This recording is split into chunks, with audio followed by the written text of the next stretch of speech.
Imagine an entire generation just, collectively agreeing to use a word originally meant for, like, brutal medieval combat to describe a nice sweater. Right, yeah, or adopting a term for a paranormal entity to explain why a guy didn't text you back after a Tuesday night dinner. Yes, exactly. It sounds absurd, right? But that is, well, it's exactly what we do every single day. We take these massive, heavy concepts. Truth, isolation, victory, atmosphere. Yeah, and Yeah. disappointment. And we just compress them into these tiny, almost throwaway little vocalizations. It is linguistic compression at its absolute finest. And honestly, it's a little terrifying when you actually stop to look at the mechanics of it. It really is. And well, welcome to today's deep dive, listener. I'm getting a little ahead of myself here. Excited, it's fine. My brain is just kind of racing because the document we're looking at today is, it's so deceptive. It looks incredibly simple. It does. Basically masquerades as just a casual vocabulary sheet. Right. Our source material today is this highly specific, very concise list. The title is literally just 5 American slang words you'll hear every day. That's it. That is the entire document. That's it. Now, our mission for this deep dive is not to just, sit here and read definitions at you. You know how to use a dictionary. Right, we're not doing a vocab quiz. Exactly. What we are going to do is dissect why these 5 specific words from this very specific list have become such, like, critical load-bearing pillars of modern communication. Because if you actually analyze the text provided in this list, if you stop treating slang as just lazy teenage shorthand and, treat it as sociological artifact, it reveals a completely fascinating, almost unnerving map of the modern emotional experience. Oh, unnerving is the perfect word for it. We aren't looking at a list of trendy phrases today. We are looking at a highly evolved toolkit for navigating modern psychological survival. A toolkit for survival. That is exactly the right framing. Because as I was mapping out the definitions and the examples provided in our source, I noticed something wild. The narrative arc. Yes. These 5 words on the list, and for the record, listener, they are no cap, ghost, slay, vibe, and bummer. If you put them in order, they accidentally tell a complete unbroken narrative of the human condition. It's true. They map perfectly onto a psychological life cycle. Think about it, listener. You start out with this desperate, burning demand for absolute authenticity and truth. That's our first word. Right. But then inevitably you collide with the digital age, and that search for connection just, plummets into a sudden, jarring isolation. The void. The void, exactly. And from that void, you have to claw your way back to establish your own agency, achieving this peak level of visible excellence. Mm-hmm. Having conquered that, you step back to try and read the invisible emotional atmosphere around you.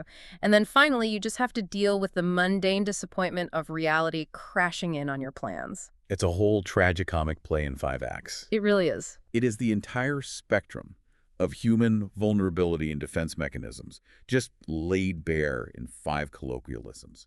And as we navigate this, I really want to emphasize that our analysis is strictly bound by the precise parameters of this source text. Right, we are sticking to the document. Exactly. The author chose very specific adjectives and extremely pointed example sentences.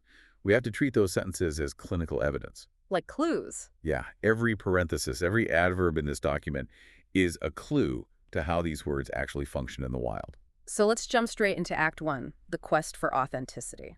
The first word on our source list is no pap. A classic. Let me give you the exact core information from the text. The meaning is defined as, quote, no lie or for real. And it elaborates that it is used to emphasize that what you're saying is completely true. Right. And the clinical example they provide is, I just ran 5 miles today, no cap. No cap. I mean, it's just 2 syllables carrying a massive epistemological weight. Right.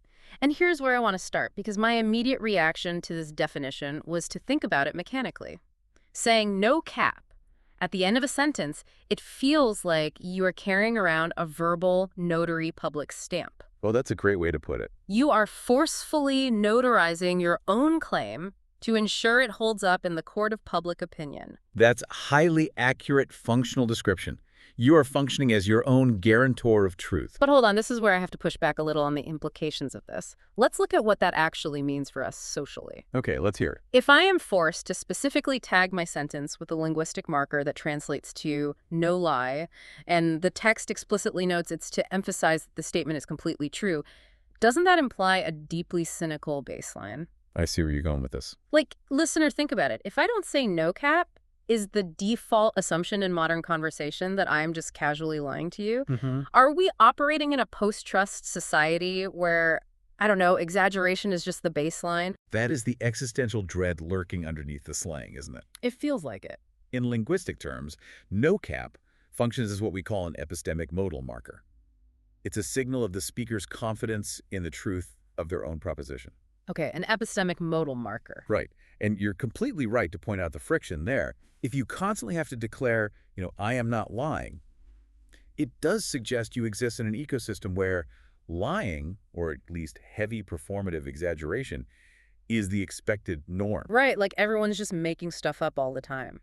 But I think we need to look closer at the specific example sentence the text uses to anchor this definition, because it contextualizes when this notary stamp is actually deployed. Okay, let's break down the example. I just ran 5 miles today. No cap. Exactly. Look at the claim being made, running 5 miles. Now, we all know running 5 miles is objectively a grueling physical task. Oh, definitely. If you are not a marathon runner, dropping that information casually is an outlier event. It is a statistical anomaly in your normal behavior. Sure, I mean, if I told you I ran 5 miles this morning, you would look at me like I had grown a second head. I'd take the elevator to the second floor. Precisely. The natural, logical human response from your peer group to an outlier claim is skepticism. Yeah, of course. You say, I ran 5 miles. The listener's brain immediately says, statistically unlikely, requesting verification. Notice the source text specifically states the phrase is used to emphasize the truth. Emphasize. Right. It's not that everything else you say is assumed to be a lie. It is that this specific claim is so exceptional that it breaches the boundaries of your established persona. Oh, wow. Okay, that's really interesting. So it's not necessarily a symptom of a completely broken, trustless society, and it's just like a proactive defense mechanism against reasonable doubt. It is a preemptive strike against skepticism. Yeah. Think about the social dynamics of sharing a personal achievement. If you just say, I ran 5 miles today, and your friend raises an eyebrow and says, really? What happens next? I get defensive. I have to say, yes, really, I swear. Look at my fitness app. I actually did it. And immediately the triumph of the achievement is ruined because I'm on trial. Right. You are put in a position of weakness, but by deploying no cap at the exact moment of the claim, I just ran 5 miles today, no cap, you bypass the trial entirely. Oh, I see. You anticipate the doubt, acknowledge the absurdity of your own achievement, and demand belief all in one breath. It's an aggressive conversational maneuver. You are forcing the listener to accept your reality immediately. You're saying, this is 100% transparent reality. Do not question me. It is the ultimate demand for presence and visibility. You are forcing the other person to look at you, look at your achievement, and validate it as real. Which makes the transition to our second word so incredibly violent. Because if no cap is all about demanding absolute, transparent presence and truth. What happens when that presence drops to absolute zero? Exactly. What happens? This brings us to section 2 of our emotional map, the void. The word is ghost. Ah, the modern erasure. Let me read the exact definition from our text, because the phrasing here is just ruthless. The meaning of ghost is, quote, to suddenly stop all communication, texting or calling, with someone without any explanation. And the provided example is, we had a great first date, but then he ghosted me. It's a very stark sentence. Yeah. The whiplash built into that example is palpable. It is brutal, and I want to challenge the psychology of this definition. The text explicitly outlines 2 distinct components to this act. Right. The sudden stop and the lack of explanation. Yes. The sudden stopping of communication and the without any explanation clause about. Listener, think about the last time you felt rejected. Is the true trauma of ghosting the actual rejection, the fact that they don't want to talk to you anymore, or is the trauma entirely located in the without any explanation part? That is the core psychological knot of the phenomenon. Because to me, using an analogy, a normal rejection is like watching a movie where the ending is just really sad. Yep. The protagonist dies, you cry, it sucks, but the credits roll and you can leave the theater. Ghosting, based on this definition, isn't a sad ending.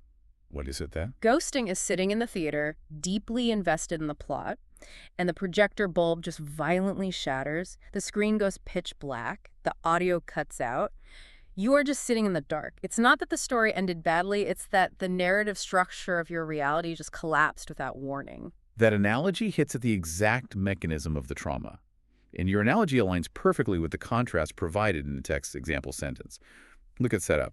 We had a great first date. Right. Not a mediocre date, not an awkward date. Great. That word is doing a lot of work there. It establishes an intense narrative trajectory. A great date implies mutual investment. It promises a sequel. Yeah, you're expecting a second date. The expectation of continued momentum is high. And then you hit the word but that he ghosted me. The text tells us this isn't a slow fade. The definition says suddenly stop. The cruelty is absolutely located in the lack of explanation. Because you just don't know why. Exactly. Human beings are meaning-making machines. If someone texts you, I had a great time, but I don't feel a romantic connection, that is painful. It's a rejection. But it's an ending. You can process that data. Exactly. You can integrate that data into your worldview. Ghosting denies you the data. Because there is no explanation, the person who was ghosted is forced to generate their own hypotheses. Which is always a bad idea. And when we are left in the dark, our brains inevitably generate the worst possible conclusions about our own self-worth. It is a psychological open loop, what psychologists call the Zeigarnik effect, where uncompleted tasks or interrupted narratives stay hyperactive in our minds. Okay, but I want to zero in on something really specific in the text definition that I think changes the whole context of this. The author put a phrase in parentheses. It says, quote, texting or calling. Yes, that is crucial. Why include that? Why limit the definition specifically to the digital realm? Because the author is identifying that ghosting is not just a behavioral phenomenon, it is fundamentally a technological one. That parenthetical is the key to the whole concept. It highlights the mechanism of digital object permanence, or rather, the failure of it. Digital object permanence. Break that down for me. What do you mean by that? Think about physical reality. You cannot instantly ghost someone in a physical space. If we are on that great first date sitting in a restaurant and you decide you never want to see me again, you cannot simply cease to exist. Right, you can't just vanish into thin air. You have to endure the friction of physical reality. You have to break eye contact, stand up, perhaps make an awkward excuse, walk to the door, open it, and leave. Your departure takes time, space, and physical effort. The other person watches you leave. There is a physical transition. There is proof that you left. But digitally, the parentheses, texting or calling, remind us that in the digital realm, you can cease to exist with a single swipe of a thumb.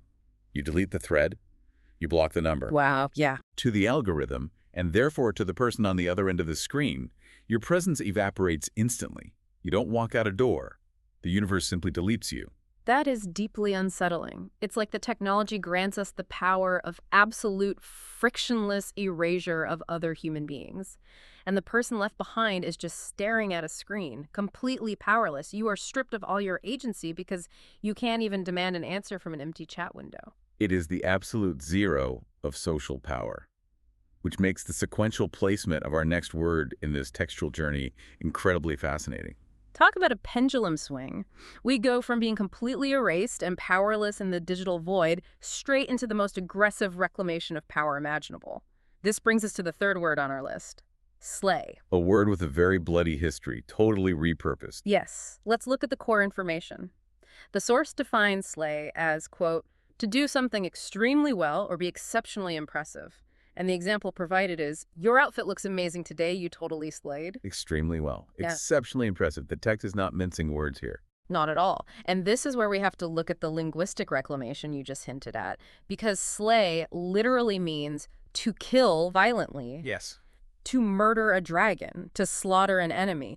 But in modern American slang, it has been inverted to mean the ultimate peak level of aesthetic or performative success.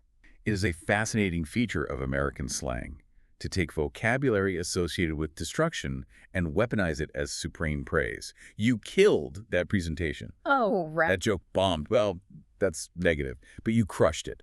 We use the language of annihilation to describe victory. But I want to introduce some friction here. I want to push back on what this actually does to our daily lives. Earlier, we talked about how ghosting takes away your agency. On the surface, slaying seems to give agency back. The example is, your outfit looks amazing today, you totally slayed. It takes a mundane, everyday task, putting on clothes, and turns it into a heroic victory. It elevates the mundane to the exceptional, yes. But does it actually give agency? Or, listener, is this just a massive performative trap? A trap. How so? Well, if putting on an outfit is no longer just getting dressed, but is now a battlefield where you must be exceptionally impressive, according to the text definition, aren't we just exhausting ourselves? I see. If the baseline compliment is that you didn't just look nice, you slayed, it feels like the stakes for everyday existence are impossibly high. That is a brilliant counter-reading of the text. Yeah. You are identifying the hyperbole inherent in modern communication. When the language of extremes becomes casual, the baseline for acceptability shifts upward. Right. It's like great inflation for compliments. If slaying is the goal, merely participating feels like a failure. But I want to draw your attention to the syntax of the example sentence provided in our source because I think it reveals a nuanced psychological function that mitigates that exhaustion. Okay, let's look at the syntax. Your outfit looks amazing today. You totally slayed. It is a deliberate two-part structure. The first clause, your outfit looks amazing today, is directed at the object, the outfit. It is a standard, highly positive aesthetic assessment. If the sentence stopped there, it would be a passive compliment. The outfit is doing the work. Right. Nice shirt. End of transaction. But the second clause, you totally slayed, shifts the focus from the inanimate object entirely onto the identity of the wearer. It acts as an identity amplifier. Oh, I like that. Identity amplifier. It says the reason the outfit looks amazing is not because of the fabric or the designer. It is amazing because you, the active agent, possess the exceptional skill and charisma to deploy it as a weapon. You aren't just wearing clothes, you are executing a vision. Oh, wow. Okay, I see that. It transitions from a passive observation of reality into an active validation of the person's character. Exactly. It isn't just about the stakes being impossibly high. It's about recognizing the intentionality behind the presentation. In a world where we just established that people can ghost you and make you feel invisible, slang is the ultimate antidote. You demand to be seen. It is a state of hypervisibility that demands an audience, and when that audience responds with, "You totally slayed," they are confirming your existence and your power. It is deeply affirming. You are visible, you are powerful, and you are undeniably real. But that brings up a really tricky problem. Which is? An outfit is concrete. Running 5 miles is a measurable metric. Those are things you can point to and say, that is real, no cap, or that is a slay. But human existence isn't just made up of visible, concrete actions. Far from it. Much of our reality is entirely intangible. Which perfectly cues up the fourth stop on our source list. How do we describe the invisible energy around us? We have to catch the vibe. The vibe, yes. Let me read the definition for this one, because this is where I think the text gets incredibly ambitious. The meaning of vibe is, quote, the emotional feeling, mood, or atmosphere of a place, song, or person. And the simple example is, this coffee shop has a really nice and cozy vibe. Vibe. The mainstreaming of the metaphysical. Right. And I have a serious bone to pick with this definition. I look at this text and I see one single 4-letter word being forced to carry an impossible amount of descriptive weight. Look at the triad the author uses. A place, a song, or a person. It is a remarkably broad categorization. It makes no logical sense. How can you use the exact same slang term to describe the physical architecture of a coffee shop, the auditory data of a digital music file, and the complex biological psychology of your best friend? It does seem like a stretch on the surface. I have to ask, is this word a genius shortcut, or does it actually represent a degradation of our emotional vocabulary? Listener, think about it. If everything you experience, a room, a song, a human, is just reduced to a vibe, aren't we losing our capacity to actually articulate why we feel the way we feel? You are raising the classic linguistic critique of slang, that it flattens nuance and reduces complex thought to vague approximations. It is a valid concern. Because it just feels so vague. If you replace 50 highly specific descriptive adjectives with the word vibe, you inevitably lose data. But I want to defend the text definition here because I don't think it's about degrading vocabulary. I think it's about shifting what type of data we prioritize. Defend it, then. How does one word accurately cover a room, a song, and a person without just being lazy? Let's look at the first half of the definition again. It defines vibe as the emotional feeling or mood. Notice what it does not say. It does not say it describes the physical attributes, the technical specifications, or the biographical details. Okay, so it's divorcing the object from its physical reality. Exactly. When you walk into the coffee shop in the text's example, your brain takes in millions of data points. The lux level of the lighting, the acoustic dampening of the wood panels, the specific roasted aroma of the espresso, the ambient temperature. There's a lot going on. To describe all of that would require a paragraph of dense architectural and sensory prose. Which nobody has time for in a casual conversation. You just want to say it's nice. But nice is too generic. So you say, this coffee shop is a really nice and cozy vibe. What you are communicating is an emotional heuristic. An emotional heuristic. You are taking all those millions of physical data points and rapidly synthesizing them into a single localized emotional resonance. The word vibe acts as a mirror. It doesn't describe the coffee shop. It describes what the coffee shop does to your internal state. Oh, okay, that makes it click for the rest of the triad, too. Precisely. A song is just mathematical frequencies of sound. A person is a complex web of neurochemistry and history. But when you say a song has a sad vibe or a person gives off a weird vibe, you aren't diagnosing their technical reality. Right. You are articulating how their frequency interacts with your own. It bridges the gap between external stimuli and internal reaction instantly. It is like an emotional contagion protocol. It allows us to synchronize our internal states with other people rapidly. If I look at you and say, I met this guy, but his vibe was just off, I haven't given you a single concrete fact about his height, his job, or what he said to me. No facts at all. But you instantly understand the exact frequency of discomfort I experienced. Because you prioritized emotional resonance over empirical data. Yeah. And in a highly complex, overwhelming modern world, having a linguistic tool that allows you to instantly summarize the emotional safety or danger of an environment or a person is not lazy. It is highly efficient processing. It really is. It's like we developed a sixth sense for navigating the modern atmosphere, and vibe is the terminology we invented to catalog what that sense is picking up. Exactly. So let's synthesize where we are in this narrative arc. You are sitting in this coffee shop, from our example. The vibe is perfectly cozy, your internal state is highly regulated, you are visibly succeeding, your outfit is totally slang, you're communicating your truths, no cap, there are no ghosts, everything is perfectly calibrated. And this is precisely where the universe decides to intervene, because perfect calibration is inherently unstable. It always is. The friction of reality cannot be avoided forever. Which brings us to the final turn in our journey and the final word on our source list. Section 5, the inevitable letdown.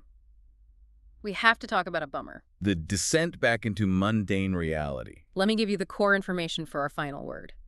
The text defines bummer as, quote, a disappointing, annoying, or unfortunate situation. And the example provided is a classic. It started raining right when we arrived at the beach. What a bummer. It's a beautifully evocative, almost deflationary word. It sounds like a tire losing air. And the observation I want to make here, and I want to look really closely at the specific adjectives the author chose, is about the emotional scale of this word. The scale is key. The definition uses 3 very specific markers: disappointing, annoying, or unfortunate. I think it is incredibly telling what words are absolutely absent from this definition. What is missing? Words like tragic, devastating, catastrophic, heartbreaking. The source text distinctly keeps the emotional register of a bummer in the shallow end of the pool. It does. Think about it, listener. If your car gets totaled in a massive wreck, you don't climb out of the smoking debris and say, wow, what a bummer. That would be psychotic. It would be a massive, inappropriate underreaction, yes. Exactly. My analogy here is that a bummer isn't a life-altering tragedy. A bummer is a flat tire on your bicycle when you're already 5 minutes late. It is the universe engaging in microaggressions against your day. It's mild, unavoidable friction. That is a very precise reading of the text's emotional parameters. It is the taxonomy of minor disappointment. And I want to zero in on the beach example the text provides, because the author engineered that sentence perfectly to illustrate the specific mechanics of a bummer. Let's hear it. It started raining right when we arrived at the beach. What a bummer. Let's look at the timing embedded in that sentence. Right when we arrived. Yes. Notice the specific chronology. It didn't rain the night before. If it rains the night before, what do? You just cancel the beach trip, you sleep in, Okay. go to a museum instead. Exactly. A canceled plan is not a bummer. It is just a logistical pivot. But a true bummer, as modeled by this text, requires the investment of hope and effort. You check the forecast, you pack the cooler, you load the car, you drive for an hour in traffic, anticipating the sun and the sand. Your expectations are building and building. And then at the literal apex of your anticipation, the exact moment your foot touches the sand, the sky opens up and dumps water on you. The timing is what generates this specific emotion. A bummer lives entirely in the sudden, violent gap between high expectation and annoying reality. It's the whiplash of thwarted momentum. But here is where the linguistic brilliance of the word comes in. Let's go back to the definition. Disappointing, annoying, or unfortunate. To shallow in emotions. Right. When that rain starts falling, you experience a spike of frustration. You could scream, you could throw the cooler in the ocean, you could let it ruin your entire weekend. I mean, I've been tempted. We all have. Yeah. But instead, you deploy this slang word. You sigh and you say, "What a bummer." What is that word functionally doing in that moment? Ooh. Yeah. It's capping the reaction. It's putting a ceiling on how upset you are allowed to be. Exactly. It acts as a linguistic shock absorber. By categorizing the ruined beach trip strictly as a bummer, you are actively refusing to let it escalate into a tragedy. You are acknowledging that the situation is unfortunate and annoying, but you're also signaling to yourself and to whoever is with you that it is survivable, it is manageable, it is just a bummer. That is incredibly profound. We use this silly-sounding word as a shield. Listener, think about the last time you used the word bummer. Yeah, think about the context. Were you actually deeply, quietly devastated about something falling through, but you use this mild, casual word to protect yourself from looking vulnerable? You say, what a bummer, so you don't have to admit that your feelings are actually hurt. It's a mechanism for gracefully accepting defeat without losing your dignity. It allows us to process daily friction without emotional burnout. If we reacted to every ruined afternoon with the full weight of tragic language, we wouldn't survive the week. We'd be exhausted. Completely. Yeah. The bummer is the necessary linguistic deflation device that lets us get back in the car, turn on the heater, and go find a movie theater instead. Which, honestly, is the perfect landing gear for this entire conversation, because it brings this whole textual deep dive together so beautifully. I want to pull all the threads together now and recap the absolutely incredible sociological journey that these 5 short words, just 5 bullet points on a plain list, took us on today. It has been quite a rigorous mapping exercise of the modern psyche. It really has. We started out demanding absolute, unvarnished, authenticated truth from the world around us with no cap.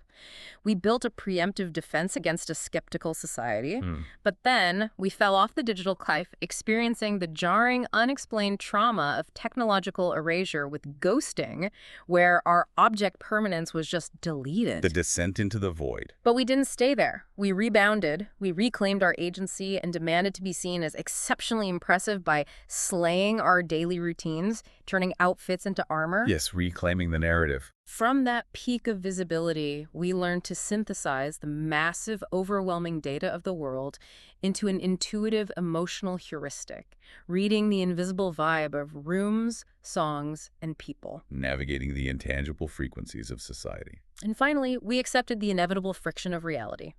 We learned how to use language as a shock absorber, deploying the bummer to manage our dashed expectations and survive the minor tragedies of rainy beach days. It is the complete life cycle of modern social interaction. It is remarkable. And it leads me to a final, somewhat provocative thought drawn directly from the implications of this simple vocabulary list. Something for you listening to really mull over as you go about your day. I love a good final thought. We just spent an hour taking 5 casual everyday words you might hear a teenager yell in a mall or see typed in a quick text thread, and we realized they're actually functioning as incredibly complex, load-bearing structures for human emotion. The desperate need for validation, the deep-seated fear of technological abandonment, the aggressive joy of social success, the survival instinct of intuition, the graceful acceptance of disappointment. It's all hidden right there in the open. Exactly. So it makes you wonder, if these 5 throwaway words hold this much psychological weight, how much of our deepest, most profound emotional reality are we constantly hiding behind the rest of our casual language? When we think we are just speaking casually, just throwing around slang, what massive unarticulated truth are we actually trying to communicate to each other? What are we actually saying when we think we aren't saying anything important at all? That is such a heavy, fascinating thought to end on. Because maybe our casual language isn't lazy or murky after all. Maybe it is just perfectly, precisely calibrated to protect us in a really messy, complicated world. I think the text proves that it is. And with that, I want to warmly thank you, the listener, for hanging out with us today. Thank you for engaging with these ideas and exploring the hidden psychological depths of everyday language with us. Keep listening, keep analyzing the words you use, and we will catch you on the next deep dive.